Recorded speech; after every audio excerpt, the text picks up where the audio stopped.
around the Printree from by Parliament coming across onto Jeremy Street, that area will be deemed a no vending zone. I call on all vendors who currently occupy that area to dismantle whatever pieces of steel, whatever old tarpaulins, whatever old tables they have in the area, because if they are left there, we would have no choice but than to deal with them appropriately. Flashback. As the MP for Castries Central, in terms of your vision for the constituency, where do the vendors fit in? I'll tell you one thing. Nobody will interfere with any vendor anywhere again.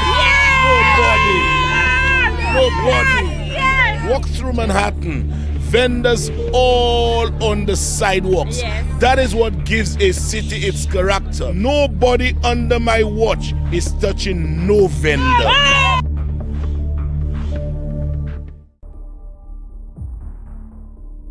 Why is fuel in St. Lucia $16.50 a gallon? Antigua pays $14.50, Dominica $13.90, St. Kitts just $12.76. Yet for 4 years, St. Lucians have paid the highest fuel prices in the OACS. And it's not just at the pump. Electricity is up, bus fares are up, the cost of goods through the roof. Why? Because Prime Minister Philip J. Pierre removed the $13.95 fuel cap put in place by the former United Workers' Party and never looked back. While other islands shield their people, this greedy SLP government lets you carry the weight. This isn't leadership, it's neglect. It's time for relief. Time for real leadership. Time to truly put the people first. United Workers' Party, standing with you, fighting for you. Pierre Parbon. Did you know that under the UWP, a total of 871 citizenships were sold between 2016 and 2021? So far, the SLP has sold 14,000 citizenships in 3 years. Did you know that the price of fuel was capped at $13.95 per gallon under the UWP? But that cap was removed when Philip J. Pierre became Prime Minister. The price per gallon is now $16.50, the highest in the OACS for the last 3 years. Did you know that homicides have increased by 25% since Philip J. Pierre became Prime Minister? Over 280 homicides have been recorded in the last 3 years. Did you know that the price of kerosene increased from $7 a gallon under the UWP to $11.69 per gallon under the SLP? A whopping $4.69 more per gallon. Did you know that Prime Minister Philip J. Pierre cancelled the National Health Insurance Program, which was started by the UWP, and would have given every St. Lucian $75,000 worth of healthcare coverage every year? Hard-hitting, punchy, straight to the point, like it is. Starting on Monday, September 23rd, 2024. And every Monday from 8 p.m. Join in our simulcast on Hot 7 TV, Cable 117, Plug and Play, Channel 7, and Kiss FM 105.5 and 105.9, where we discuss politics and current affairs, the issues that matter and concern you, with your host, Spider Montoot. See you every Monday from 8 p.m. when we tell it like it is. Dear Prime Minister Pierre, did you know that over 240 St. Lucians have been murdered under your watch? I'm not a policeman, my father was, not me. Are you aware that the last 3 years have all seen record-breaking homicides? I'm not a policeman, my father was, not me. Murders have increased by 25% under your watch. What is your plan? I'm not a policeman, my father was, not me. Why are you not giving the DPP the resources he requires? I'm not a policeman, my father was, not me. Why are you allowing Ernest Ile and Richard Frederick to get away with all this corruption? I'm not a policeman, my father was, not me. Why do you keep rejecting advice on crime solutions from the UWP? I'm not a policeman, my father was, not me. Why have you abandoned the Border Control Initiative? I'm not a policeman, my father was, not me. Why did you initially abandon the K9 unit? I repeat again, I'm not a policeman, my father was, not me. So come Friday, right around the Printry from by Parliament, coming across onto Jeremy Street, that area will be deemed a no vending zone. I call on all vendors who currently occupy that area to dismantle whatever pieces of steel, whatever old tarpaulins, whatever old tables they have in the area. Because if they are left there, we will have no choice but than to deal with them appropriately. Flashback. As the MP for Castries Central, in terms of your vision for the constituency, where do the vendors fit in? I'll tell you one thing. Nobody will interfere with any vendor anywhere again. Nobody. Walk through Manhattan. Vendors all on the sidewalks. That is what gives a city its character. Nobody under my watch is touching no vendor. Good morning and welcome to another of the weekly United Workers' Party press briefing. And today, with three of the United Workers' Party candidates, which includes Mr. Peter Chico, the endorsed candidate for Castries East, Mr. Tommy Descat, the endorsed candidate for Castries South, and the deputy political leader, Dominic Fede, who is also the candidate for ancillary candidates.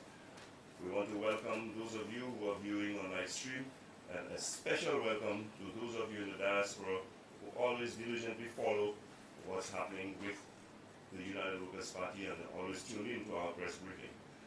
This morning, we're going to deal with a number of topics. Each presenter will deal with their subject, and afterwards, we will be open to questions from the media. I would like to start off by calling on Mr. Peter Chico, and he will be dealing with the issue of crime. As you are aware, despite the fact that you're not hearing anything from the authorities, crime is still rampant in St. Lucia. We would hate to believe that lives do not matter to the extent that you have 3 murders over the weekend, and what I'm hearing so far this morning unconfirmed, possibly another 2 murders taking place last night, and that is inconsequential, and that has become so normalized that our authorities, despite the fact that we have a Prime Minister who is also the Minister of National Security, we have a minister specifically dedicated to crime prevention, we have an Attorney General, Minister of Justice. We have heard not a word, not a peep from the authorities. So this morning we will have Mr. Peter Chico, who himself is a former Controller of Customs, who has been in the law enforcement business for quite a while, for over 36 years. He will be coming to address you on the subject of crime. Mr. Peter Chico.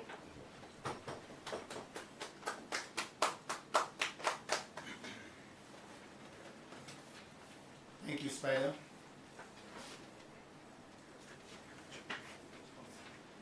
Good day, members of the media, fellow St. Lucians, and all those joining us online.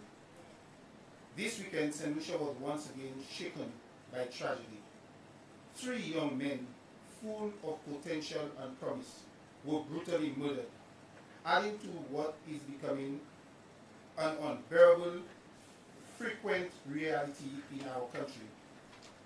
Families have been left in mourning, communities gripped by fear, and the nation is asking, where is the leadership? What is the plan? What makes the situation even more alarming is not just the loss of life, but the silence that has followed it. The government did not issue a single word to inform the public. Instead, solutions found out through a media house report, not from the Ministry of National Security or the Royal St. Lucia Police Force. This kind of communication vacuum is not only unacceptable, it is dangerous. It speaks to the growing culture of secrecy, complacency, and outright disregard for public accountability when it comes to the crime crisis in St. Lucia. But that was not the only disturbing revelation this weekend. We also learned, again through the media, that Tyson, a highly trained canine, gifted to St. Lucia by the French government, was reportedly poisoned. Tyson was not just a dog. He was part of our national security effort. He has already contributed to major drug and gun bust and was a symbol of international cooperation in the fight against crime. This news is horrifying, not just because of the act itself, but because of what it represents. For criminals to feel bold enough to target a police dog, it suggests a complete breakdown in deterrence and respect for law enforcement. It tells us that criminals feel empowered, unchecked, and emboldened. Let us not forget that when the St. Lucia Labour Party took office in 2021, they shut down the K9 unit. It was only after sustained public concern that the unit was reinstated. Now with Tyson's suspected poisoning, serious questions must be asked. Not just about criminal boldness, but about government's neglect and the security vacuum that allows this lawlessness to fester. This brings me to another deeper troubling issue. There seems to be a deliberate attempt by the government to hide the truth about St. Lucia's homicide rate. For months now, the public has been kept in the dark. There has been no official publication of the homicide statistics and no regular updates from the Ministry of National Security. The United Workers' Party, based on an official count from trusted sources, estimate that there has been at least 40 homicides in St. Lucia in the first half of 2025. Just let that sink in for a moment. 40 lives, 40 families devastated, 40 reasons for alarm. And yet, the silence from the government is deafening. We ask, why is the government holding the numbers? Is it because they have no answers? Is it because they are more focused on public relations than public protection? Or is it because they believe that if they ignore the crime problem, the people will forget? Well, the people will not forget. They are living through nightmares daily. Afraid to walk the streets, they are afraid to send their children out, and they are afraid of hope. We also remain deeply concerned that the government has still not concluded negotiations with the Royal St. Lucia Police Force. Our officers are working under immense pressure, facing dangerous situations with limited resources, and all the while dealing with the government that refuses to prioritize their welfare.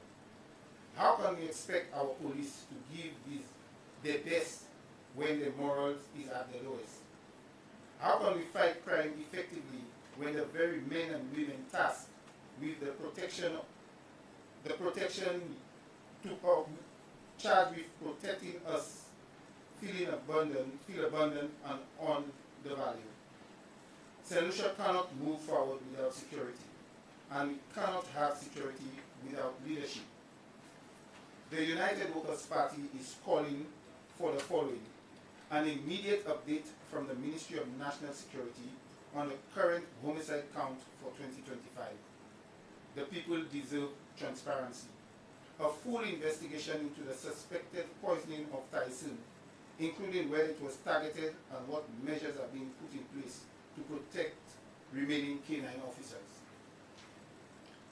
Urgent conclusion of negotiations with the police force to improve their morale and equip them with the tools and respect they need to do their jobs effectively. A comprehensive, publicly shared crime fighting strategy with clear benchmarks, community involvement, and measurable results. We cannot continue down this path. Crime is destroying families, crippling investment, and eroding hope, and yet the government continues to act as if nothing is wrong. The United Workers' Party will not stay silent. We will continue to speak out for the voiceless, to stand for the victims, and to demand action, not after another life is lost, but now. We urge all St. Lucians to stay informed, stay united, and stay hopeful. Change is possible, but it requires leadership that is serious about safety, honest with the people, and committed to justice, not just in words, but in action. I thank you.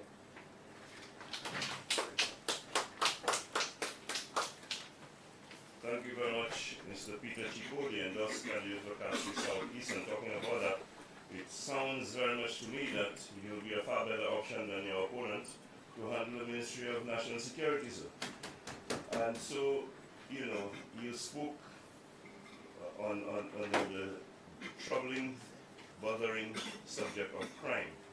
And you know, in addition to the many homicides, and we know that under this government, we have developed a record-breaking pattern of homicides in this country. The number of murders keep climbing. And of course, the only time you hear from the government is when there is a little reprieve. Never mind that it has nothing to do with their actions, they will come out to beat their chests and to boast about the improvement over last year. But you just heard that possibly 5 homicides took place in the last few days. We have not heard a word. And of course, while everyone is talking about the 5 homicides, I'm saying possibly 6 homicides, because it is very suspicious, the circumstances surrounding Tyson's death. And I know you'll tell me Tyson is a canine, but a canine that has performed human service to St. Lucia and has contributed tremendously. And I wonder why, if what we suspect is the case, I wonder why. First of all, there was that need to do this, and secondly, why there was a possibility for the perpetrator to succeed in doing this. Let us not forget, upon assumption of office, the St. Lucia Labour Party announced that the scanners at the ports suddenly were not functional because fluid got into them.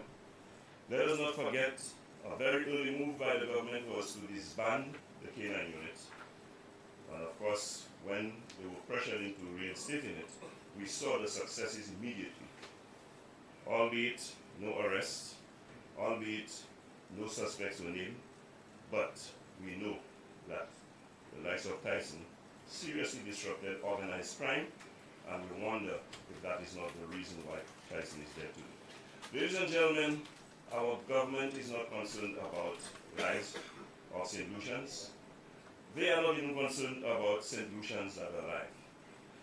When you look at the situation as has taken place in Banan, and the treatment meted out to the citizens who reside there, it makes you wonder.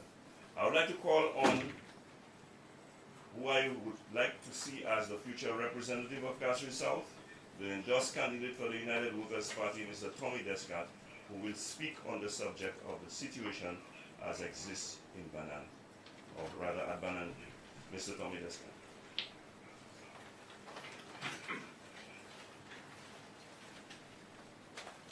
Thank you very much, Spider and Spider Montoot. A pleasant good day to the media houses present here today and the viewing audience locally and in the diaspora. It was Mahatma Gandhi who said, the true measure of a society can be found in how it treats the most vulnerable members of the society. I would respectfully add that it is a true reflection of a government and a political organization in how it treats the most vulnerable members of the society. Like most of you, I have watched in utter dismay how this government that claims to care has treated the most vulnerable in our society. What is clear is that we are witnessing on public display a government actively inflicting abuse and is unfairly treating its citizens, supposedly in the pursuit of development. Despite the false narrative being peddled by the Labour Party, the reality is that the fishermen and residents of Banan are being dislocated without just and fair compensation or caring consideration for their rights, needs, and livelihoods. It must be noted that the fishermen at Banan have historically played a vital role in St. Lucia's economy and society, with several residing there for over 30 years. In fact, Banannes Bay is recognized as a fish landing site by the Department of Fisheries, and the fish landings at Banan are incorporated into the fish landings of total fish landings, which is used to compile our gross domestic product in St. Lucia. Yes, the Banannes Bay fishers contribute to St. Lucia's annual GDP. More importantly, these fishermen who risk their lives daily to provide safe and nutritious protein to the diet of thousands of St. Lucians are directly contributing to our country's food and nutrition goals. And as a result, they are contributing to the fight against the scourge of non-communicable diseases currently plaguing our country.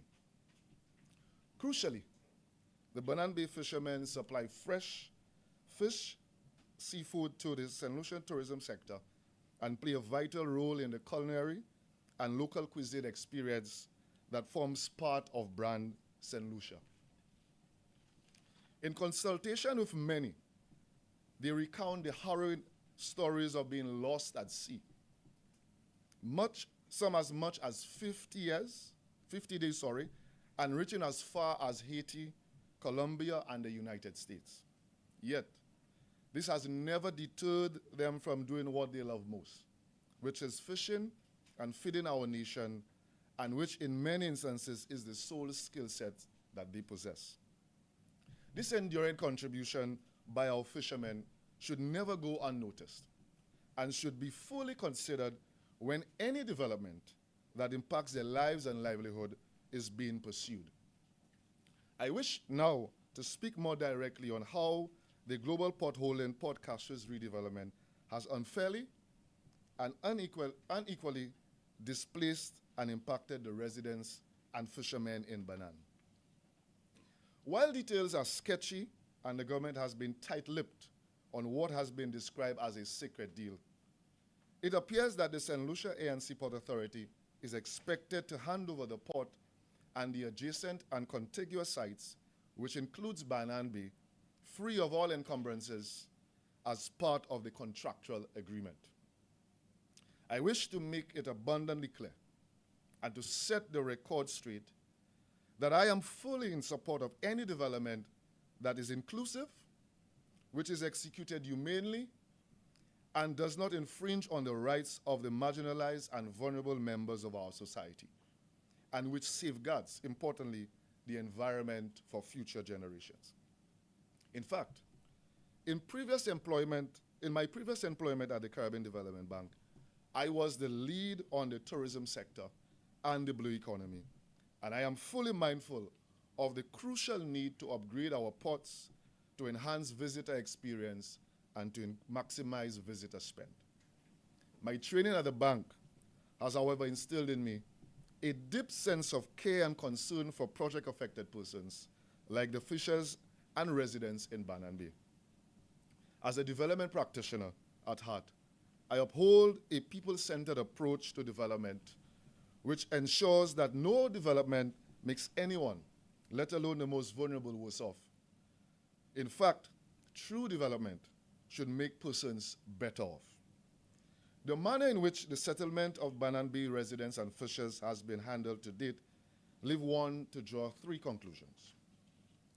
Firstly, it is clear that SLASPA, which is the lead agency in this matter, does not possess the in-house expertise to undertake the resettlement of the Banannes Bay residents and fishers humanely, equitably, and fairly.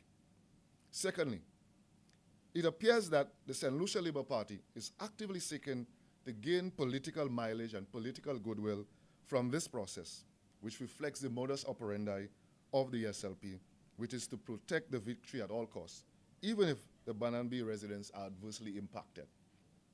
Thirdly, it appears that the parliamentary representative has sided with GPH, a company which, when last listed on the London Stock Exchange, was valued at £191 million over the fishermen and residents of Banannes who voted him on July 26, 2021. It must be noted that within the government of St. Lucia, there are several agencies, namely the Department of Economic Development, the Ministry of Equity, and the Department of Housing that has requisite expertise to resettle the residents and fishers of Banan humanely and with dignity and with the dignity that they deserve. However, it appears that the services of none of these agencies have been solicited. And the question is, why? The St. Lucian public must be reminded that St. Lucia has a long history of resettling communities. It was done for Conway residents, and it can and should be done for the residents of Banannes Bay as well. We are told that there was widespread consultation that SASPA undertook and engaged in the most extensive consultative process, yet many of the fishers say otherwise. Perhaps, indeed, SASPA engaged in extensive consultation with GPH and the parliamentary representative, but certainly not with the residents of Banan, who are a key stakeholder in the process and the ones directly affected by this hurried and rushed displacement for political gain. We are told the services of an expert was procured to advise SASPA on how to resettle the residents. But the manner in which the relocation is being undertaken does not reflect such. While consulting with residents, we have several accounts. We hear that GPH did in fact provide the government with a substantial sum to humanely relocate the residents and fishers and on the other hand, we hear that SASPA is in the process of securing a loan to resettle residents. In the interest of in the interest of the public and to safeguard public trust, we urge the authorities to provide clarity on this matter. For transparency, the government should disclose and make public the report of that expert. The residents have noted that the initial compensation package offered to them, albeit verbal, was land, house, and cash donation. But this offer was subsequently revised to cash only. As to why the sudden change of direction, no one knows. Residents have told me that SASPA handed them a contract, which were not read nor explained to them and instructed them to sign and not disclose the contents of the contract to anyone else. If this is not the height of psychological manipulation and abuse of state power, I don't know what is. I don't know what is. The contract stipulates further that upon signing, 50% of the amount, which I must note was unilaterally agreed by SASPA, will be dispersed, and the residents have 5 days to relocate upon signing. Thereafter, they would receive the remainder of the funds. This is not the way you treat persons who were underrepresented and in a lesser bargaining position than the government apparatus. No consideration is given to the fact that these persons have been informal settlers for decades. And what a caring government is normally obligated to do is to ensure that no development reinforces this practice. The contract given to the residents and fishers explicitly speaks of a term called displacement equity. However, what is unfolding in Banan is a far cry from equitable, just, and fair treatment. In fact, a cursory search of the meaning of displacement equity reveals, and I quote, displacement equity refers to ensuring that the process and outcomes of displacements are fair, just, especially for vulnerable populations. It involves addressing the social, economic, and environmental impacts of displacement with a focus on preventing disproportionate harm to marginalized communities and promoting equitable outcomes for those who are displaced. End of quote. What is on display in Banan as we speak is not displacement equity. In fact, it is displacement into further poverty. Many of the residents have confided in me and have indicated that if they accept these compensation packages, they are willingly and voluntarily placing themselves and their families into further poverty and most into homelessness. The funds they have been told to take or leave it will not last for 12 months, after they have now, since they have nowhere to go or live. They would have been displaced for pennies, all facilitated and actioned by an astoundingly uncaring government more interested in pomp and ceremony than the true development and enrichment of its people. Clause 8 of the contract affords the resident and fishers the right to seek independent legal advice to enter into the contract, and that by signing that, they agree that they have obtained such counsel or voluntarily have chosen not to do so. On this basis of the clause, I have engaged the services of a reputable legal firm which will be providing legal services pro bono to the residents of Banannes Bay. To date, 12 persons, predominantly fishermen, have opted to seek legal advice from us before proceeding with signing of the contract, and many more are reaching out for advice and support as we speak. I continue to provide as much support and advice as I can daily. In closing, I wish to state that no development should treat the poor and vulnerable in such a manner. And while some have indicated that the fishers are not being forcibly displaced, what is certain is that they are psychologically being manipulated to do so, which is way more sinister than bulldozing down their structures and reflects a deep-seated disdain and disrespect for the fishers and residents of Banannes Bay and for the poor and powerless and vulnerable members of our society. Thank you very much for your attention, and I now open the floor for any questions that you may have from the media. Spider. Thank you. We'd like to ask the media to hold your questions. I will first allow Deputy Political Leader, Senator Dominic Fede, to make his presentation, and then we will entertain the questions at the end. But thank you very much, Mr. Tommy Descott. I must say that while I call on all St. Lucians to speak up, do not remain silent in the face of injustices and in the face of the crises that are brought upon us by poor leadership and poor governance, I want to extend my full commendation to you, sir. I realize that you are not yet the parliamentary representative, yet still you have gone beyond what I do, which is to speak out. You have gone into action by assisting those poor fisher folk who are disadvantaged and being displaced by offering to assist them with legal representation. That, I think, is commendable, and that is the kind of mindset we need from someone who wishes to be a parliamentary representative. I would like to call on the next presenter. As we know, our government is at the moment preoccupied and very busy with pomp and ceremony, and as they bestow accolades on the President of Nigeria, we are yet to know what the benefits are to us. We are hoping that our government will not further compromise our fickle international standing by jeopardizing our chances in the international community for us to have to face the imposition of sanctions, for us to have to face the possibility of travel bans, for us to have to face the wrath of the international community because of our government's actions. Ladies and gentlemen, we are all nervous about the impending travel bans that are being spoken of.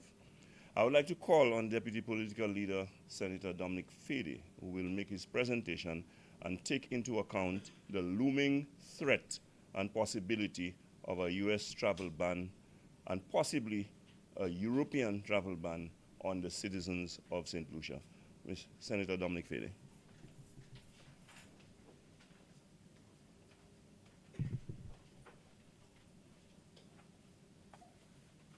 Thank you very much, Spider. Morning to members of the media that are here today. There is a deafening silence from the government of St. Lucia on the leaked memo of the U.S. State Department listing St. Lucia among 36 countries that could be banned from the United States. These countries are viewed by Washington as among some of the most dangerous to its national security.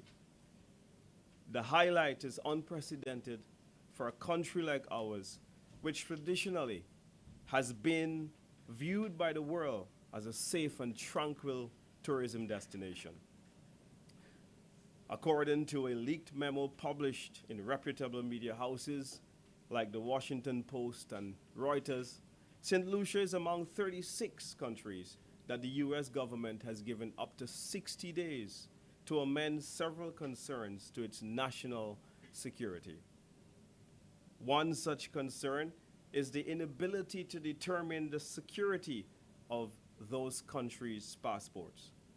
Revealingly, the only 4 Caribbean countries on the list are the citizen by investment countries, which more or less sell their passports to wealthy foreigners, whoever want to buy them. These are, in the case of the Caribbean, St. Kitts, Dominica and Antigua and Barbuda. Grenada, for some reason, is spared from the travel ban threat, although it has a very active CBI program. 2 of St. Lucia's leading CIP markets, Nigeria, is on the proposed ban list, and Iran, whose nationals are already banned from entering the U.S., are also featured as countries that the United States remain highly concerned about. It must be noted here that under the United Workers' Party administration, that we had taken note of this concern about Iran and selling citizenships to Iranian citizens, and we took the step to ensure that we suspended all applications coming from Iran. St. Lucians would have noted that with the change of government, that the St. Lucia Labour Party administration, what they did is to resume, upon coming into office within months, applications coming from Iran. We see today that Iran is among one of the 12 most dangerous countries to the United States, our most important diplomatic ally. St. Lucia's CIP has been fraught with scandal, legal battles, and leaked contracts, which have exposed outrageous decision-making by the government of St. Lucia. St. Lucians are familiar all too well with the Galaxy deal at Canals, where we see that in 2 projects, one for the real estate program and one for the infrastructure, where Galaxy has been afforded the ability to sell over 12,000 files or applications, meaning that an application could be as many as 4 applicants. This therefore means that with the Galaxy applications alone, we could have up to 48,000 passports, which could be delivered in 2 separate contracts signed for real estate and infrastructure. But back to the travel ban. While St. Lucia's Prime Minister Pierre lives in denial that there are plans of the travel ban, his regional colleagues are under no such illusions. They are moving swiftly to prevent their nationals from their countries to be on the receiving end of any no-entry status by the United States. St. Kitts, for example, its Prime Minister, Honorable Dr. Terence Drew, says that St. Kitts Nevis will implement a residency requirement to its CIP program as part of efforts to improve the security concerns of the United States. So imagine that. There is now contemplation and there's very solid moves by the Petition Parliament to implement legislation so that CIP actors are now required to live in St. Kitts. Very important step to try to address some of the concerns coming from the United States. But this is while Philip J. Pierre and Ernest Hilaire hide behind the curtain of no official word from Washington. That's been the line. The line here in St. Lucia is that we have received no official word from Washington, therefore suggesting that we do not have to contemplate any further public disclosure on what is really a very uncomfortable matter for all the governments in the Caribbean. Unlike his St. Lucian colleagues, the Kittian Prime Minister said that his country used its diplomatic network to affirm the veracity of the travel ban on the 4 Caribbean countries highlighted earlier in my presentation. Dominica, another country that is being very proactive on the regional scene to make sure that its nationals are spared the brunt and the wrath of the U.S. travel ban. This is what Dominica says that it intends to do.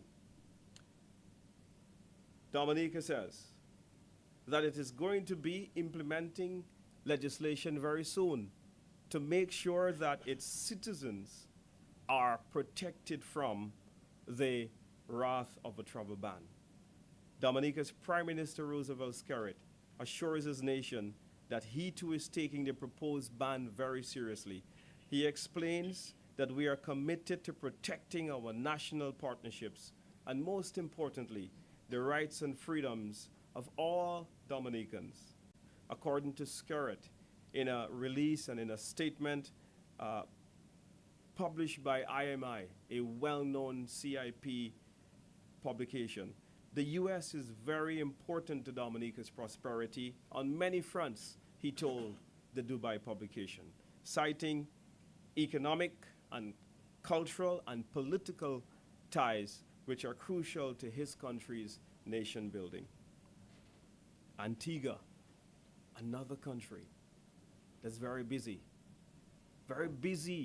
with the business of making sure that it's proactive and doing everything possible to prevent its citizens from being on the receiving end of the travel ban.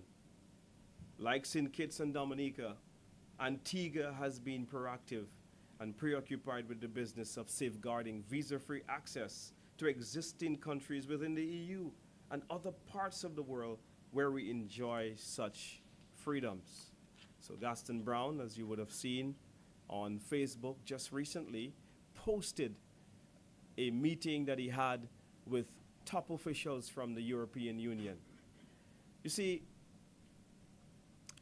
the proactiveness by at least the other 3 CBI countries on the list, namely Dominica, St. Kitts, and Antigua, is very clear that they have an acute understanding of the situation that exists before them.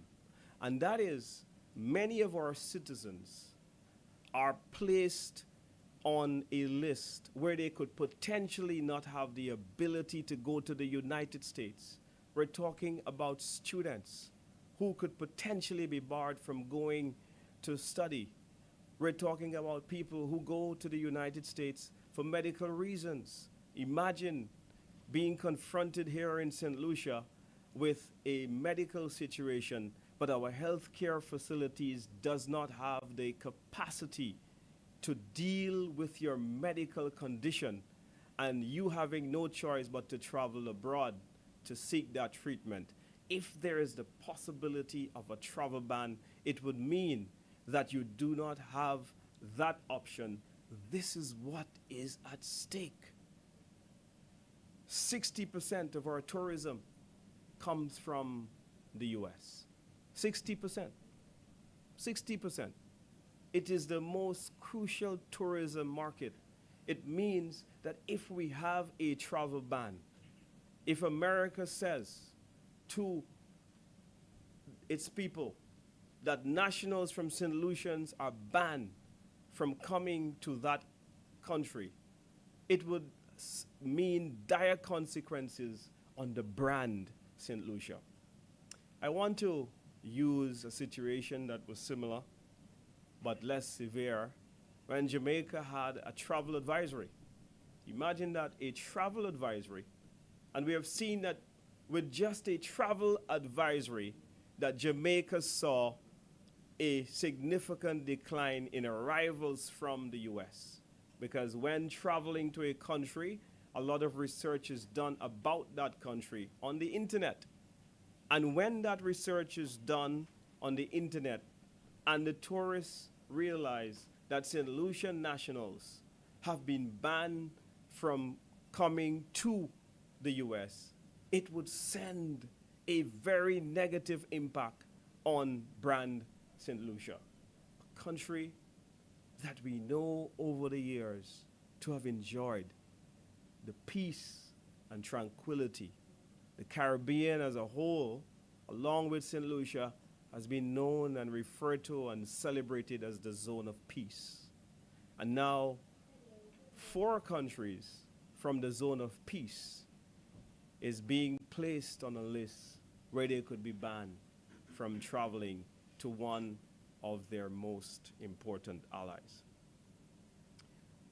It is therefore rather suspicious that the CIP minister and the Prime Minister have not seen it fit to address the growing anxiety among many St. Lucians about the threat of the travel ban. Revealingly, Prime Minister Roosevelt Skerritt of Dominica has said publicly that there have been meetings among the heads which have been taking place on weekends. Now, I am sure that St. Lucia would have been attending those meetings with the other CBI countries in a joint effort to try to establish a regional framework to address the many problems or the many concerns of the United States. But yet we have not received a word. Why is it that St. Kitts Prime Minister has seen it necessary to address this matter with its public? Why is it that the Prime Minister of Dominica has found it necessary to go and to speak to his nation about the crucial matter of the travel advisory and the steps that they are taking? But yet in St. Lucia, we have not received any information, but there has been no official communication. Why are we hiding to level with our people?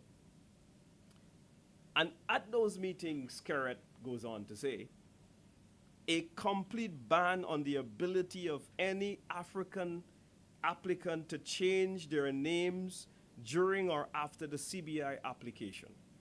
That's a very telling statement, that someone can apply today as Pablo Escobar, but within the space of 6 weeks of getting an approval, that he can now rename himself Pope John Paul. I want to repeat this for emphasis.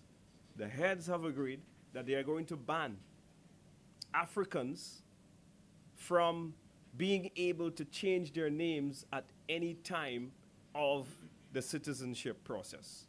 And it goes on to say that someone can apply today as a notorious person and then use our passports to clean up their identity.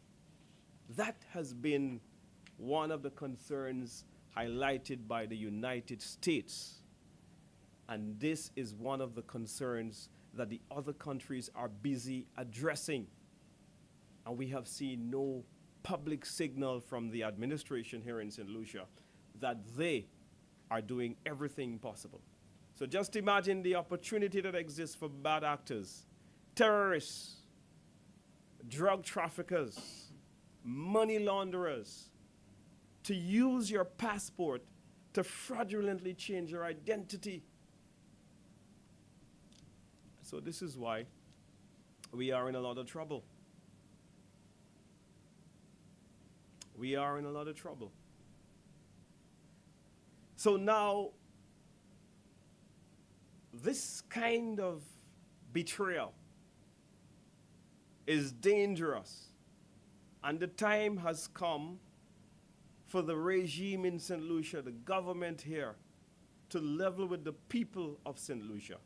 Time for the frank and full disclosure on our travel status to the United States. The time is now. Let the people know what is happening.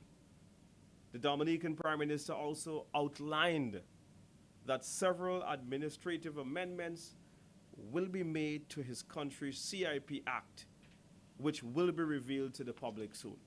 So Dominica is busy fixing its business, while St. Lucia remains silent, hiding behind the curtain of not receiving any official communication from Washington.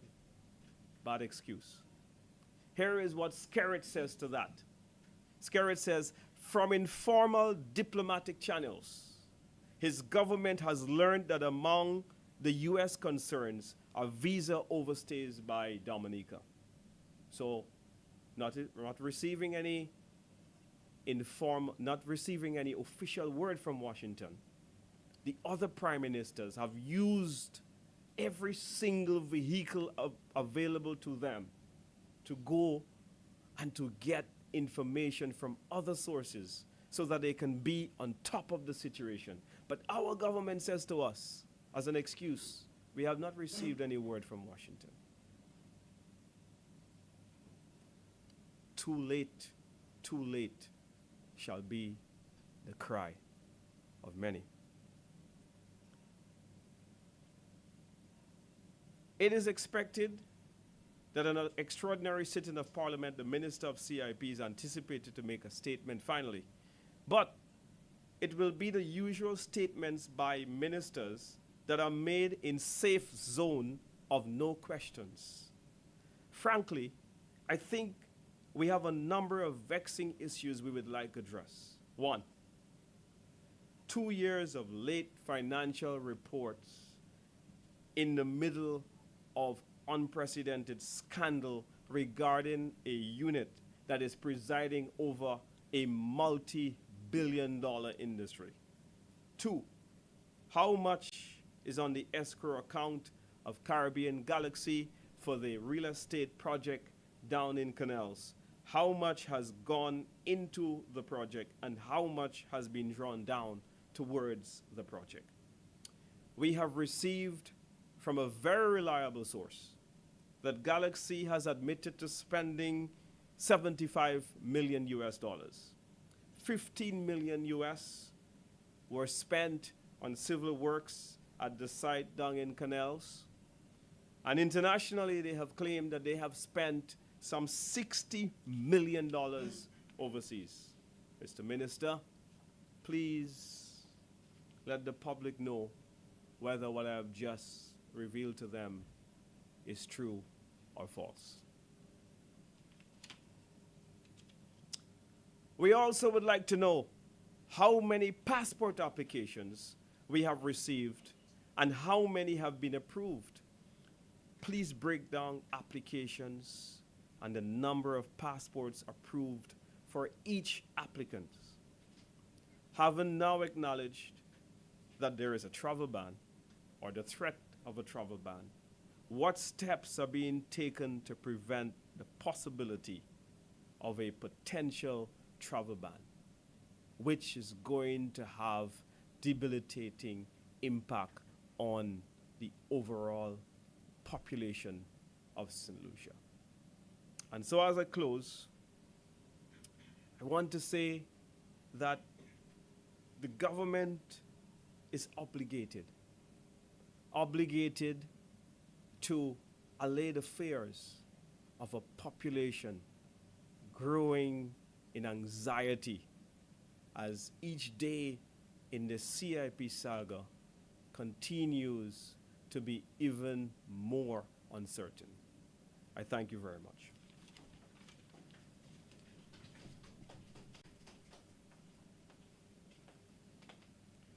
Thank you very much, Senator Fede. We are just hearing more and more of the indifference and silence of our government. I do not know why I was minded, to recall some of the words of my deceased mother, talking about who you associate with. You know, birds of a feather flock together, like, six like. Tell me who are your friends and I'll tell you who you are. You know, and all of those phrases somehow came to mind for some reason.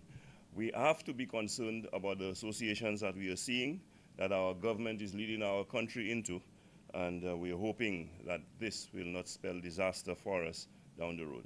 While we in our proceedings, we had the appearance of the other deputy political leader of the United Workers' Party, Mr. Guy Joseph. So I would like to invite Mr. Joseph to make a brief presentation, and Mr. Joseph will touch on a number of subjects, including cost of living. I'd like to invite Mr. Joseph to the podium. Thank you very much, Mr. Montoot. Good morning to viewers and listeners. While the government is out celebrating, we continue to see a situation of escalating prices and the cost of living being beyond the average St. Lucian. When I checked most recently, the average price of fuel, crude oil on the global market is about $65 a barrel. Yet still, fuel is still capped at $16 a gallon in St. Lucia, which leaves the government making an excess of 5 EC dollars on every gallon of fuel sold. And I want to put that into perspective so that St. Lucians understand what we are seeing. On average, St. Lucia uses 24 million gallons of fuel a year. That's about 2 million gallons a month. And if the government is making $5, if we cap it, if we round it off at $5, that's $120 million in taxes just on fuel alone. And we heard the Prime Minister's justification for this is that, well, they are subsidizing cooking gas and they are, but cooking gas has always been subsidized in this country, at least for the last 20 years. There have been subsidies on cooking gas. Rice, flour, sugar has been subsidized by the government from the time the government warehouse was established. And that is a lot of years ago. Yet still, the Prime Minister is saying, well, we are complaining about the price of fuel, but we are not looking at the cross-subsidies. Every government, the Stevenson King-led government, the Kenny Anthony-led government, the Sir John government, all of these governments over the years subsidize without having fuel at $16 a gallon. St. Lucia, when fuel was $147 a barrel, fuel in St. Lucia was $12.75. And the highest price fuel ever got to under a UWP government was $13.95. Labour came into office, and when we were at $13.95, fuel was average $120 on the world market per barrel of crude oil. So if we put that into perspective, we would see how much we are overtaxed. And by just looking at the social and economic review produced by the government, you would see that just for 1 year, the projected taxes exceeded 70 million from what was projected, which meant that the people of the country are overtaxed. We heard a lot of pronouncements by the Prime Minister, but if you go to the supermarkets, the prices have not changed. In fact, when the Prime Minister said we are not paying VAT, I was on a lot of things at the supermarket. I went to Mega Marcy. I bought things that came to just under $300, and I paid $32 in VAT. Now, I didn't buy any appliances for my home. I didn't buy furniture because you know $300 could not buy these things. Everything that I bought was things that are consumed from a supermarket. And yet still $32 was paid in VAT. So I'm not seeing the logic in what the Prime Minister is saying. So we have high prices at the supermarket, and we are coming to the end of the school term. You know how many parents are approaching us to say, what help can we get for this coming school year? If UWP was in office today, no parent would have to buy a book for their child to attend school. All the books would have been available on the device with the lessons, and parents would not have had to pay thousands of dollars in buying books for this year. The present government has given computers, but the computers have not replaced the books. The parents still have to buy the books for their children. Two other questions I would like the government to answer, because they are quick to answer the questions they want. Is it true that Mr. Reno Gajada of CIE has been paid $43 million on the St. Jude project outside of the Saudi contract? That includes the cleaning, the fencing, and other interior works that was done to prepare the building for the Saudi contract. $43 million. That would have completed the entire ground floor of the brand new St. Jude facility. So, my information is work has slowed down at the St. Jude project. My information further reveals that not even the joint account that is to be opened has been opened. And I want the government to clarify whether that loan from the Saudi government is going into the consolidated fund. You remember there were lots of questions about the Taiwanese funded project from the Exim Bank, the airport project. And you remember the big human cry by the Labour Party that there was an account in Panama, and there was never an account in Panama. It was the Paishin Bank in Taiwan that the money was in. But for some reason, I don't know if they couldn't pronounce the words, and they said that it was a Panamanian account where the money was going to. Has the Saudi money been received, and is it part of the consolidated fund? Because my information is a joint account is being opened outside of St. Lucia for the disbursement of these funds. I believe the Minister of Finance should clarify that to the people of St. Lucia.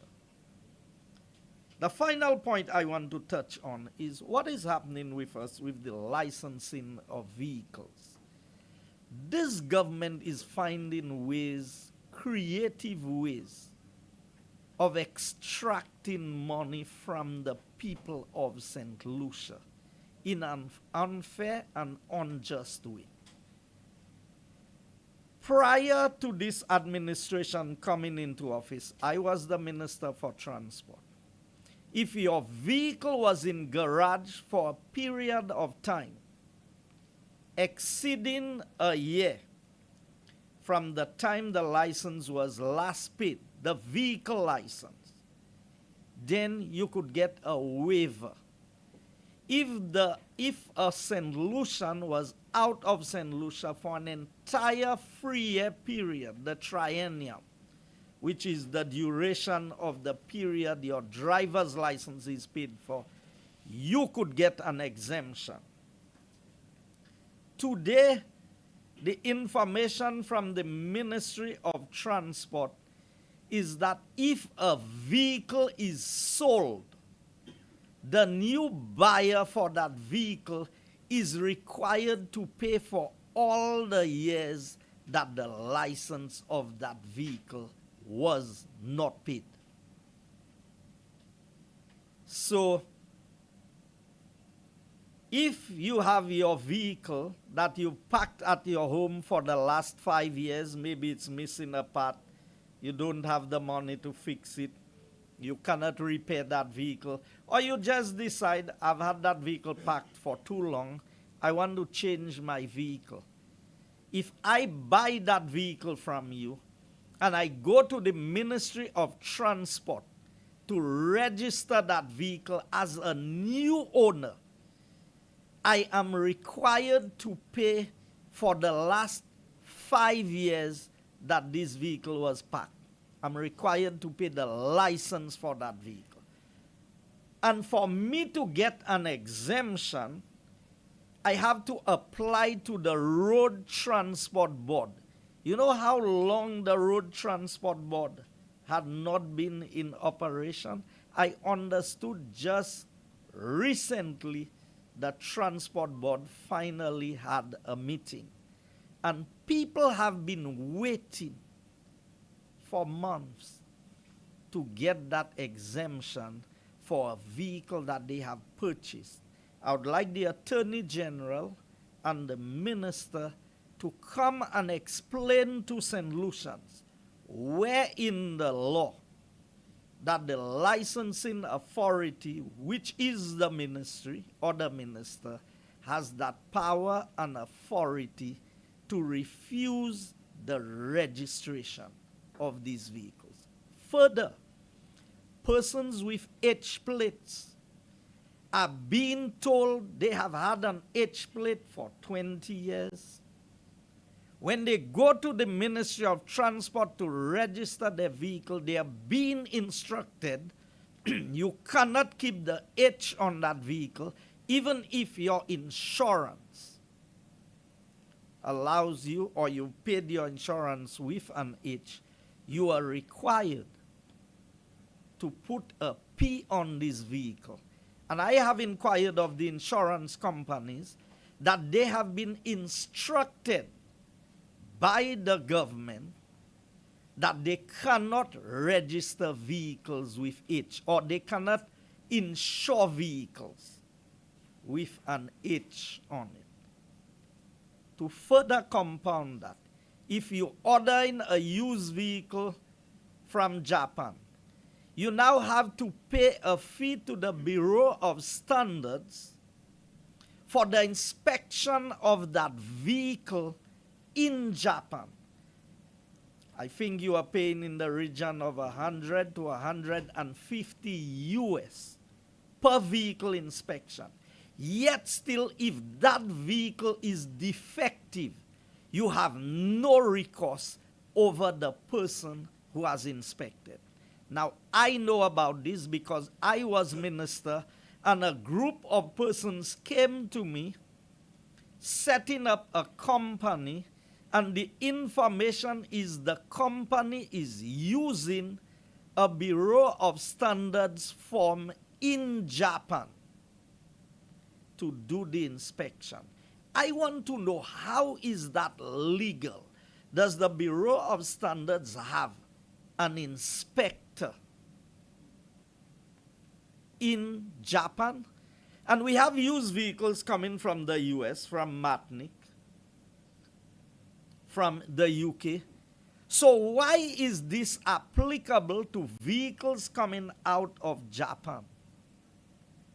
And who are the beneficiaries of this $150 that is paid on every vehicle that is imported? My understanding is that money is shared between two entities. And the government of St. Lucia is a facilitator of the exploitation of the masses of the people by persons who are trying to make money through every means possible. And the Ministry of Transport has now joined the bandwagon in telling me that if I go and buy a vehicle that has been in, so if one of the dealers have a vehicle that came into St. Lucia, has been parked in the parking lot, a trading vehicle or something, for 3 years it has not been sold, and I go and buy it, I now have to pay for the 3 years that this vehicle did not use the roadway. Yet still we have derelict vehicles parked along our roads causing obstruction for 5 and 10 years, parked in the same spot on the carriageway, and nothing is paid for that. So I am saying that as a government, we are requiring of this Labour Party government to give an explanation as to why the government is making in excess of $5 on every gallon of fuel sold. Why we have not seen a reduction in the prices at the supermarkets. What will be done for the children going back to school this year in these difficult economic times? The $43 million, has that been paid to Reno? And what was the procurement guidelines that was followed to arrive at that $43 million? And the licensing fees that persons who have purchased vehicles are being asked to pay. Can the ministry clarify this, and where the authority lies for them to be able to demand of me buying a vehicle, paying my insurance, coming to register that vehicle with a change of ownership. So I was never the owner of the vehicle before. I am only purchasing the vehicle today. And you are telling me that I cannot get this vehicle registered. But a minister of government could take a vehicle that belongs to the state, registered to the state, the High Commission in the UK, put it in his private container of his personal goods, and get it registered at the Ministry of Transport without perfecting the entry. And my colleague, Mr. Chico, has spoken extensively about that. But this minister, because of the position he occupies, can find a creative way around the system to get his vehicle registered. But a local St. Lucian, an ordinary St. Lucian, buying a vehicle, going through all the proper channels, are being denied the registration of this vehicle because the previous owner did not pay the license, the road tax, in other words, for that vehicle. Something is definitely wrong, and I hope that the minister and the Road Transport Board can explain that to the people of St. Lucia. I thank you. Thank you very much, Deputy Political Leader Guy Joseph, who is also the endorsed candidate for Castries Southeast. And now, ladies and gentlemen, we would like to open the floor to questions from members of the media. Please indicate if it is specifically directed at any particular individual, or we may have just anyone from the panel to deal with the questions as they are asked. Yes. Yes. Could you use the microphone, please?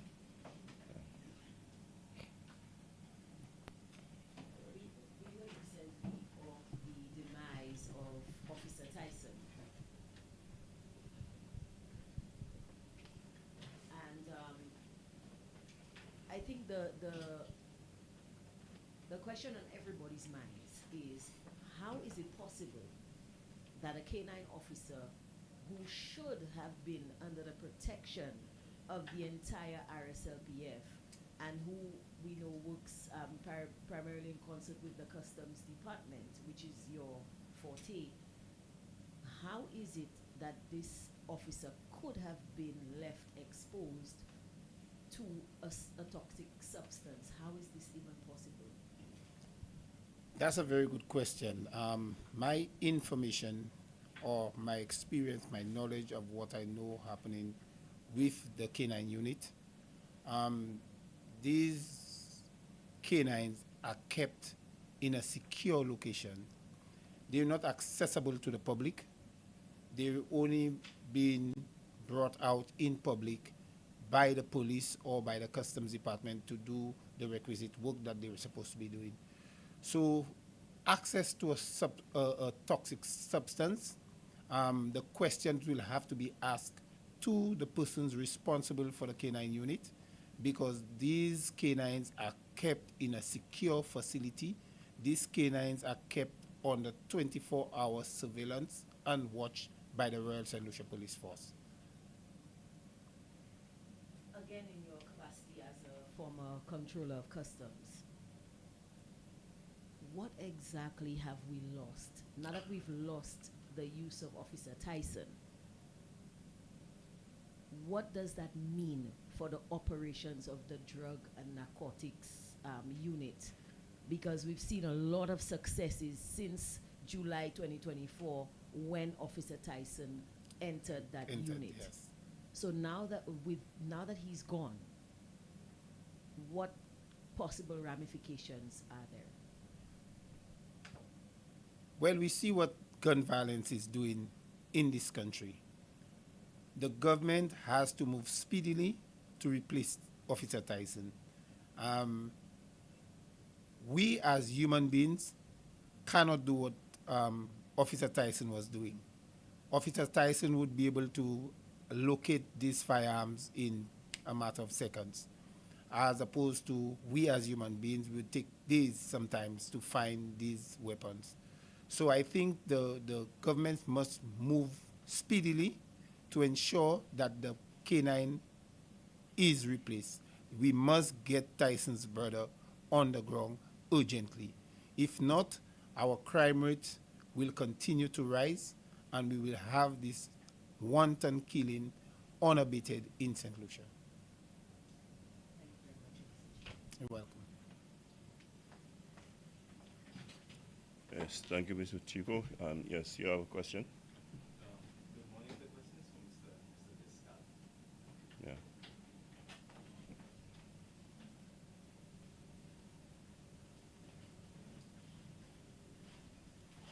Hey, good morning, good morning. Hi, morning.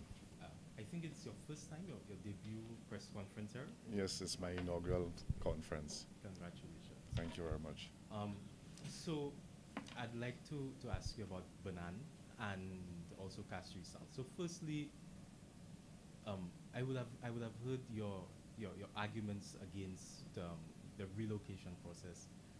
I'd like to ask you, as the candidate for Castries South, what would the United Workers' Party do differently if they were in office, and if you were to win the next elections? What would you do? Well, firstly, I want to just to be clear, my arguments were not against the relocation, but rather how they were relocated. Okay, I have no issues with the development. I'm simply saying that development must ensure that they are relocated or resettled with dignity and humanely. The United Workers' Party has a history of relocating communities. We've done that in Conway, and it was done fairly well. With a lot of these residents were relocated in Cicero, Monkey Tongue area. The government went at length to procure lands for them and to resettle them in Cicero. We know in Castries South there is a resettlement challenge, squatting or informal settlement challenge there. And therefore, no development should reinforce that practice. So but when the United West Party comes into power, we are going to sit with these fishers and we are going to procure lands, we're going to find lands within proximity, because there are evidence of there are some persons who have gotten lands and others haven't. And so there is clear a disparity in terms of how this resettlement process is ongoing, and we want to ensure that there's equity and everyone is treated fairly in this process. So it's not that I am against relocating. I am absolutely for the development, but development must ensure that these persons are resettled humanely and with dignity. Thank you. Yes. Not to be contentious. Mm-hmm. You're going up on the United Workers' Party's platform. Mm-hmm. So what would you say to arguments that the residents should not trust that you guys would follow through on your promises, seeing that the United Workers' Party has not followed through on many of its election promises in times past? Well, what I can say is, if we go on the historical record, on the specific issue of resettlement, the United West Party has a track record of resettling people with dignity and humanely. And we have the case of Conway, and even in the John Compton Dam area, that was done. So we have a track record, and we trust the public servants who have that skill set to do so. So I'm assuring the constituents that we are going to fulfill that commitment to ensure that they are resettled with dignity and humanely. In terms of the other promises, I'm not sure you are saying that other promises will not fulfill. I'm not sure which ones you are speaking specifically to. But if we are dealing on the issue of resettling the Banan residents, I would say that we have a track record of doing so, and we will do it in a way that is respectful to the constituents in Banannes. Thank you. And at least finally for now, what are your intentions, what are your plans for Castries South? You're going up against Dr. Elev, who's the Deputy Prime Minister. What are your plans for the constituents? Well, I would say that Castries South, in terms of development, there's only a narrow corridor when Castries South has experienced any meaningful economic development, infrastructure-wise, over the recent history, and that's between 1987 and 1997, when Desmond Bradford was in power and the United West Party was the government of the day. So it's clear that whenever Castries South is under a United West Party, you see the meaningful transformation. And what we are trying to do, and I will be doing, is come in and return that sort of representation where you'll see tangible transformation to the lives and to the community of Castries South. In terms of going into more details, we will be unfolding our plans in our community manifesto, our constituent manifesto, and I'm sure I'll be sharing that with you so you could interrogate it and provide your feedback. Thank you very much. Yeah, thank you very much, Mr. Descartes, although I think you responded more than adequately. Being a new incoming candidate, I think it would be more appropriate to speak on the history of the United Workers' Party by one of the deputy political leaders who have been there. And so I will call on Deputy Political Leader Jai Joseph, because you spoke of some promises, and I have been a member of the United Workers' Party, and when you spoke of broken promises, I couldn't help but think of the promises made in Rock Hall for housing that is not being kept, and a number of other promises like what is it, $150 being given to people, $1,500 being given to citizens who suffered displacement because of COVID, and I can go on, but somehow I do not seem to remember them being associated with the United Workers' Party. However, I think, Mr. Guy Joseph, I think you should, at least as Deputy Political Leader, respond to that question. Thank you very much. let me just add to what Mr. Descat has indicated. When the Roseau Dam was being built, that was being built by a United Workers' Party government, Sir John. The residents of Roseau had to be relocated, and the brand new community of New Bel-Air, which is part of Castries Southeast, was established. Houses were built, lots was divided, roads were put in, and people were adequately settled. Now, a precedent was set in St. Lucia, and it was spearheaded by a St. Lucia Labour Party government in opposition on the issue of the Marjorie situation at Kazaba. And let us look at the promises, because the word of a prime minister should mean something. Less than 2 weeks after the prime minister made a pronouncement that every St. Lucian who was occupying crown lands for more than 30 years would be given that land free of charge. And he elaborated it in patois, even though his patois is not very good. Il dit poignet. Okay? So, I would love you as a reporter saying that UWP has made promises that have not been kept, to highlight one or two, and maybe there's an explanation as to why. But before you do that, I want to say that here was the prime minister making a pronouncement that the land would be given free. Yet still immediately the indication was given that the residents of Banan, and don't think of them only as residents. Some of them, that is where they ply their trade or their business to make a living. They are being removed. And I saw some of the letters. I read the letters. We know that SLASPA, as a statutory body, was not truthful. And I can challenge SLASPA on this, that they were not truthful in the information about the level of engagement they had with the residents. Maybe they engaged a consultant and the consultant didn't do what they were supposed to do, but maybe they should tell us who that consultant was, because the people came for assistance. So these people now have been denied the right to own the land, and we've heard two explanations from the government after the prime minister made the pronouncement. One, that Mr. Healy that you spoke about, who is deputy prime minister, as you call him, indicated, well, is not all the lands that are crown that would be given. Then secondly, the Minister of Housing, Richard Frederick, came and said it was not crown lands, but it was private lands that could be given.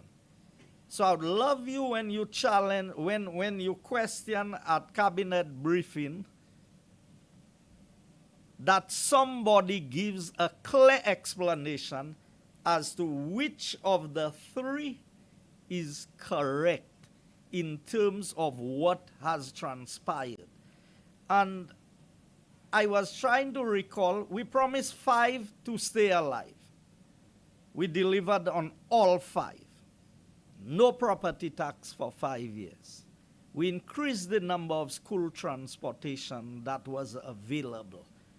We paid the hospital bills to the tune of $14 million. I don't recall what the other two was at this point in time, but just from the top of the reduction of VAT from 15 to 12.5%. And the Labour Party was the one who criticized us and said, oh, the country is going to lose $52 million in revenue. But after a year and a half, the country was gaining more revenue at the 12.5% than we were at the 15%. So I don't know if you can highlight any area. Yes, not to cut you short. I would say the 2016 election was a crucial election time for St. Lucia. But the party had promised, the United Workers' Party had promised to remove VAT in its entirety, and that did not happen. The promise was made to deliver complete St. Jude Hospital, and that did not happen as well.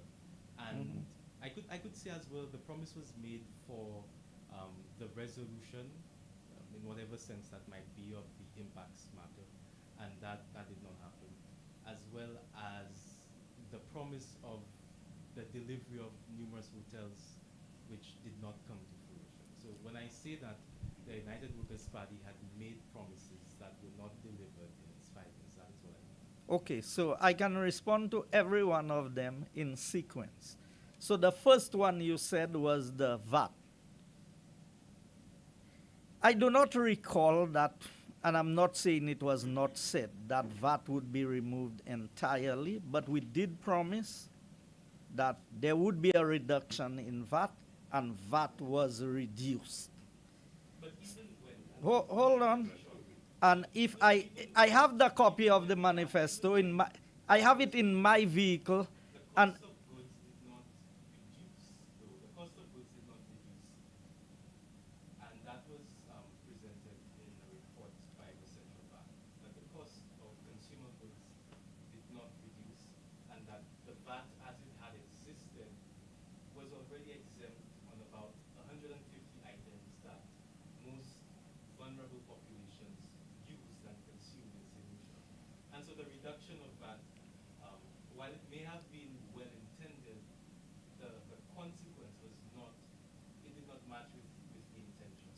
So let me ask a simple question.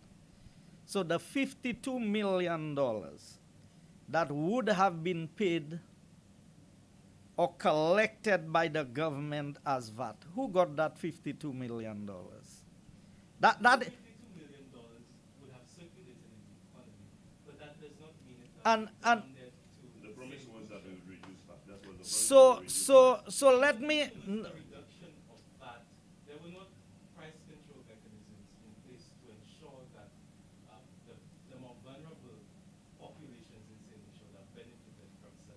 So let me clarify.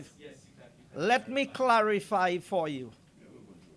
If it did not reduce the price, it caused the price to stabilize. So it did not go up. In other words, there are lots of things that happens, and the benefits of it is clear that the economy performed better. Do you recall Dr. Kenny Anthony's statement in 2015 that something happened that had never happened before? That St. Lucia could not raise money on the regional stock market, not being able to sell its bonds and its treasury bills. You know why? Because the economy was not performing. So what the reduction of VAT did was it increased consumption. And because consumption increased, the economy performed better, more people had more money. It is not just, okay, I go to the supermarket and I save $1. So are you telling me that the 6% reduction that the Prime Minister has just announced in exempting the, what tax is it? The service charge. So are you telling me that it's going to have no impact on the cost of goods? So why do it? Because the Prime Minister told us inflation was imported. But all of a sudden, election is around the corner. And you know what the Prime Minister is saying to us? That look here, we cannot control it, but we will reduce the price for you. So that I'm waiting to see that you would ask him the same question. Let's go to St. Jude. Nobody knew that COVID was coming. And when we promised St. Jude, we promised St. Jude with the mindset that we were going and finish the hospital that was started by the UWP government under Stevenson King, continued by Dr. Kenny Anthony, only to find that when we went there, when the consultants gave us the report, we would have to spend over 100 million. We realized that if we would have to spend over 100 million, and there were already plans for a new hospital, we should build a new hospital. We started a new hospital. COVID hit just at the time we were starting. Everything became a challenge. And we had the hospital over 60% complete, even in spite of COVID. So yes, we did not accomplish what we wanted to, but it was the circumstances that existed. Look here, 4 years have gone. And hold on, St. Jude is still not complete. Could you allow him to complete, and then you'll have an opportunity to follow up? Could you allow him to finish, and let you will him follow go. up? Jason, Let me just inform the members of the media. Could you allow the speaker to complete his question, and if you have a follow-up question, you will then do so. Please do not interrupt him midstream. Thank you. All right. So I was saying that there are circumstances, and we've explained that. And today we see, and I've said it before, and I want you to note that in your record. The Labour Party said that the St. Jude Hospital was almost complete, 90% complete. They said what it needed was chemical and some paint and a little finishing touch here and there to move in. Today, 200, well, the Saudi contract is 265 million. If my memory serves me right, based on what I saw in the budget, not the Saudi loan, but the amount is 265 million. And I don't know whether the 43 million that Reno, the record shows that he has been paid, is part of it. So if it is not part, then we're looking at over $300 million.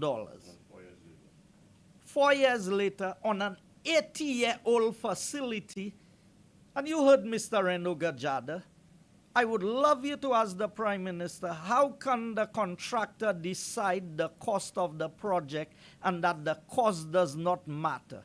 I heard Mr. Reno Gajada say on the program, he and his team decided that cost does not matter, it is completion. But cost matters to us. And that is why we realized that building a new hospital was cheaper than finishing the old St. Jude. You mentioned two other things that we said that we did not do. What were they? CIP and hotels, yes. Hotels. Not CIP, sorry. Impact, sorry, and hotels. Impacts was a baby created by Dr. Kenny D. Anthony. The impacts report, we made significant progress with the US where they started collaborating with St. Lucia.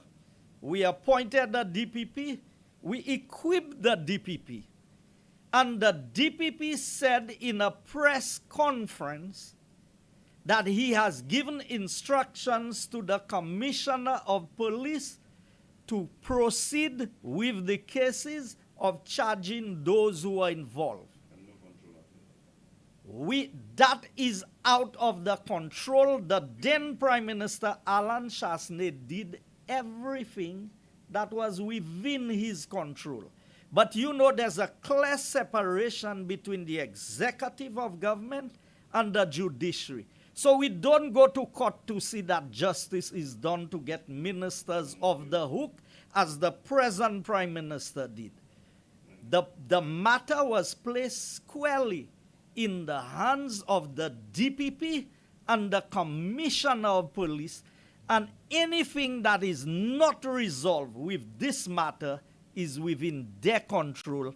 But the Prime Minister, Alan Chasney, at the time, did everything he had to do On the hotels, everybody knew that COVID hit late 2019, and you don't come into government and get projects going tomorrow. The canals project that we are talking about, who started that canals project? It was started under a United Workers' Party government. We were the ones who went down there and did the groundbreaking. Who started Cabot? How was Cabot started? Point Seraphine, the Marriott that is being built there. Who started that project? Who secured the land at Mon Pima? And the land at Shock for the hotel projects there. So the projects were well on the way. You don't come and build a hotel overnight. We had extensive discussions. All the billboards you see where the building is going up by Harbor Club there. Who started these projects? These projects was started under a United Workers' Party. We were the ones who negotiated. So you don't see a hotel being built, but we didn't promise that houses would open in Rock Hall this month. Today, the handing over ceremony, and I hope that the media is there for the handing over ceremony of the housing project at Rock Hall, because that is what was promised. That's what the contract says, you know. So I want you to know that government's promise, everything do not roll out in 1 year, or in 2 years, or in 3 years. But everything you have mentioned there was happening. It was going on, and people knew that UWP delivered on what we promised. You know what? People wanted more, and they went for more, and they got less. That's where we are. Was that question Yeah. instructed to you by WhatsApp? That's okay. Don't worry about that. Let him. Yes. Mhm. When the United Workers' Party would have resumed work on the hospital in earnest, that would have been in 2019. So do you not think that starting, or rather resuming work on the hospital so late in your government's tenure would have incurred costs, not only to just complete the hospital, but refurbish what was built already?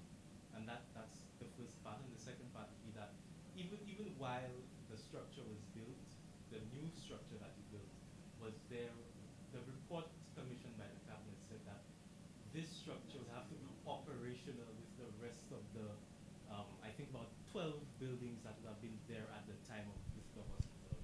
So how do you reconcile saying that you guys are building a new hospital, but you're still using the buildings from the previous one? Okay, so let me again, misinformation is what guides a lot of people into making decisions. So first of all, a United Workers' Party government under Alan Shaste did no work on the old St. Jude Hospital. And let me be very clear. When we came in, there was a date given for the completion of the hospital just prior to election. If you recall, Miss Alvina Reynolds, Dr. Kenny Anthony, and the others, they gave about 6 opening dates for St. Jude. None of it materialized. But there was a time frame. Miss Shanta King was the project coordinator. At the completion of the time period, we did not stop the work when we came in. The work continued.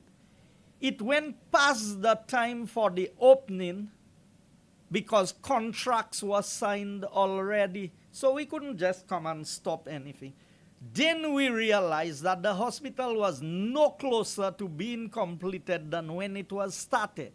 So what did we do? We commissioned an audit.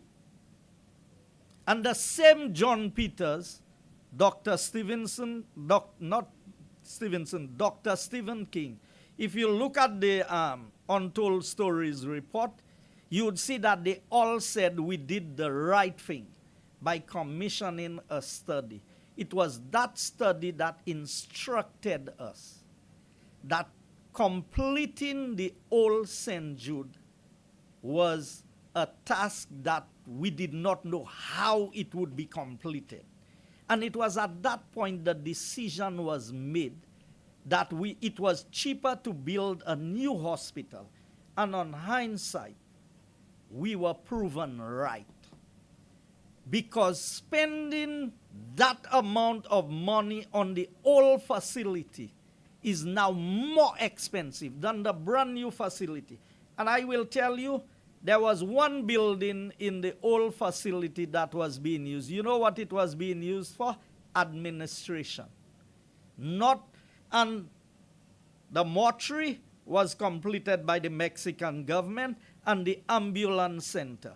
The 12 buildings you talk about, I am not aware that 12 buildings were being used. But I am certainly 100% certain that the 2 buildings, the physiotherapy and the dialysis building, which is the buildings that they call the box, is the only completed part of the old St. Jude today. Now note my words. The old St. Jude has taken 2 of the new buildings. Now there is not a separation of old St. Jude and new St. Jude. Anything that we build that can be used for the benefit of the people of St. Lucia, we welcome that. So there is misinformation about how many buildings and what was going on, but I can tell you the record is there to show that the buildings built by the United Workers' Party are the buildings being used today for the first soft opening of St. Jude. We'll use the 2 buildings that was built by the Alan Chasney-led administration. Pertaining to St. Jude, you mentioned the cost of the project. You said that there was 265. In the budget estimates, there is a line item for the completion of St. Jude, 265 million.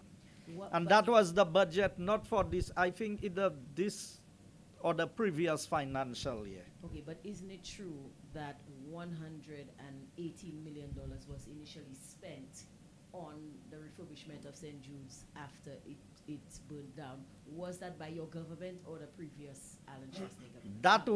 That was a combination of the Stevenson King-led administration, which started the project at 26 million. Then it went up to 32. Dr. Kenny Anthony came in. It moved from 32 to 46. It moved from 46, and Dr. Kenny Anthony is on record as saying for $60 million we will have a state-of-the-art hospital. $120 million later, St. Jude's was not 50% complete. So when you talk about broken promises and false promises, that's where it resides, with the Labour Party. Everything we've done, we've accounted for it. And the report that you mentioned, that was done by Mr. Heinekat, John Peters, and all of the others, they said that if they had proceeded with the hospital we started, it would have been completed in 18 months. And that was in October of 2021. We are in 2025, and they're still working on the old hospital. So it is for St. Lucians to decide, based on their own report, which facility was the better facility. I'd like to switch the focus. Okay, if you don't mind, we'll just take one more question before we wrap up. This question is for Senator Dominic Fede. I think we've given him the question. Hello. Okay, so you spoke about the proposed travel bans and the issue with the CIP and what the other OECS governments were doing. You also mentioned something very interesting. You said that Nigeria was on the list of proposed countries for a travel ban. Is that correct? Yes, and that's crucial because of it's one of our leading CIP markets. So that to me was quite interesting, and I see a very close relationship between where we are now and Nigerian and Iranian applications. Okay. Just to further clarify, so the president of Nigeria yesterday in a session where he addressed a joint house, the Senate and the House of Assembly, proposed closer bilateral ties between the OECS and St. Lucia, and also he made mention of visa waivers between the two countries. I know you were in attendance at that meeting. How exactly do you see bilateral relations between the OECS and the US being affected by St. Lucia and the other OECS countries now strengthening ties with a country that the US already has issues with their citizens coming in and out of their territory? Very good question. Thank you very much for your question. It's not really for me to cast aspersions on another country's sovereignty and international reputation. But what I'll say to you is that the fact that the U.S. has placed Nigeria on one of those countries that could face a travel ban, and the fact that Transparency International rates Nigeria as one of the least transparent but most corrupt countries in the world. It rates it so low down in the bottom of those countries that are transparent. It's 140 out of 180 countries measured by Transparency International. I know that there's a lot of anxiety by the people of St. Lucia as it relates to the visit. I have not heard too many people speaking favorably in a good light about the situation with Nigeria. So I would say whether it's Nigeria, whether it's Iran, whether it's Russia, and I highlight those countries because that's where we have our most applicants from. So the St. Lucian government, for me, have always been very risky with our CIP program. The Alan Shastney administration took a position that we would suspend applications from Iran because of concerns among our Western allies. The concerns that we're seeing now didn't start today. It started way before the 2016 administration of the United Workers' Party administration. They have become a lot more acute because of a number of developments, wars, money laundering, funding of terrorist activity by nationals from some of these countries have posed to the U.S. a massive national security threat. So therefore, we must act accordingly. So when we suspended it, within months, the government came and resumed applications from Iran with no change in the geopolitical situation in the world. And you have to ask, but why? Was it about the money? Or did you also consider the geopolitical ramifications that could have happened as a result of resuming applications from Nigeria? When the Ukraine-Russian war broke out, the 4 Caribbean countries were very swift in their action to suspend applications coming from Russia. And this was to show the United States leading the world in this war that we are standing in solidarity with America and the role that it's playing in leading NATO and Western allies in this war with Ukraine and Russia. St. Lucia became the last country, and reluctantly, the CIP minister is on record when we called on him to suspend Russian applications and join the other Caribbean countries.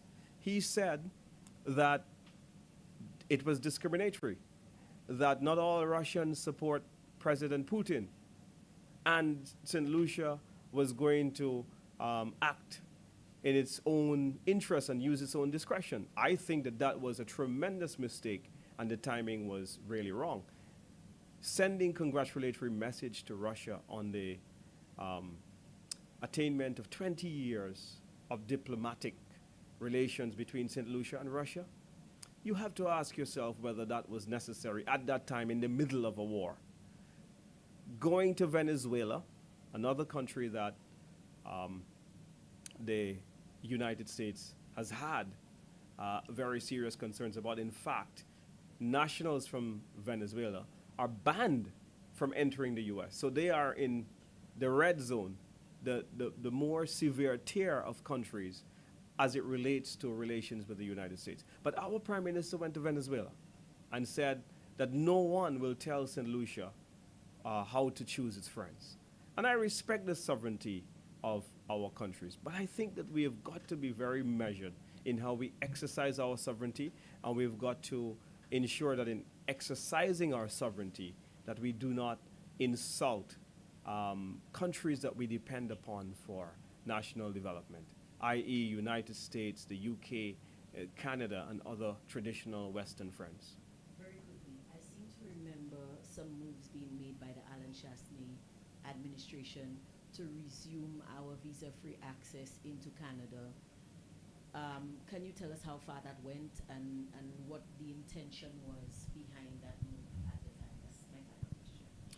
Thank you very much for the question.